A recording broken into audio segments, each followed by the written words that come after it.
मुंबई पुण्यासह राज्यभरात आज होळी आणि धुलीवंदनाचा मोठा उत्सव पाहायला मिळत आहे। राज्यात ठिकठिकाणी नागरिक धुलीवंदनाचा आनंद लुटत आहे। एकीकडे राज्यभरात पवित्र सणाची धामधूम सुरू असतानाच नाशिकमधून एक भयंकर घटना समोर आली।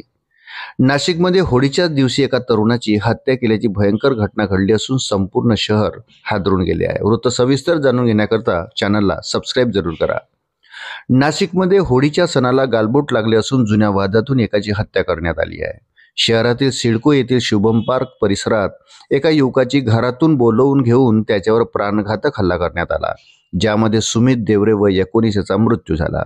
सुमित सटाणा येथील फार्मसी कॉलेजमध्ये शिक्षण घेत होता। सणाच्या दिवशी शहरात भर रस्त्यावर हत्या झाल्याने शहरात खळबळ उडाली। जुन्या वादातून कुरापत काढून सुमित देवरे याच्यावर प्राणघातक हल्ला करण्यात आला, ज्यामध्ये तो गंभीर जखमी झाला।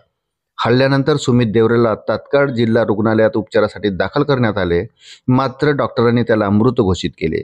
याबाबतची माहिती मिळताच पोलिसांनी घटनास्थळी धाव घेतली। दरम्यान सराईत गुंड अरुण वैरागर याच्यासह अन्य 2-3 संशयितांनी त्याची हत्या केली अशी प्राथमिक माहिती पोलिसांसमोर येत आहे। घटनेविषयी अंबड पोलीस स्टेशनमध्ये गुन्हा दाखल करण्यात आला। सुमित सोबत वैरागरचे जुने वाद असल्याचे प्रथमदर्शनी पोलिसांना आढळून आले, मात्र वादाचे नेमके कारण काय अद्याप स्पष्ट झाले नाही। पोलीस संशयित आरोपीचा शोध घेत आहेत।